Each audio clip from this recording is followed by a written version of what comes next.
Hello everybody, si Kuya Ranto. Nandito ako sa isa sa mga paborito kong beach sa Oregon, USA. Ito yung Nadona Beach, kung saan pag may malalakas na bagyo, dito napapapad at nagtutumpok-tumpok ang mga driftwood na ganito. Grabe kasi ang ganda ng mga gamit nitong mga kahoy. Dito nakakagawa ang mga bata at pamilya ng malalaking struktura o kaya bahay-bahayan.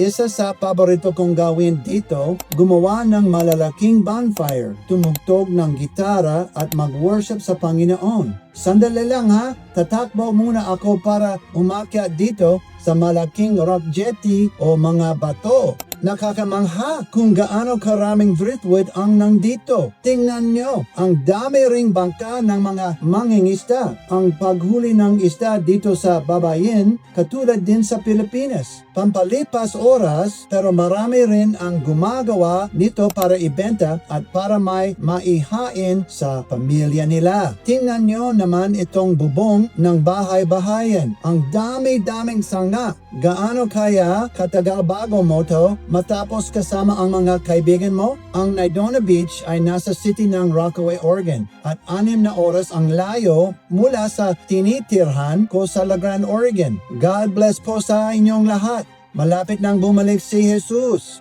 Romans 8:1. Kaya ngayon, wala nang hatol na parusa sa mga nakipag-isa kay Kristo Jesus. Sana po makabisita ulit ako sa Pilipinas ngayong taon, mga October or November. Maraming salamat sa pag-follow at pag-share ng mga video ko. Kuya Ran, over and out.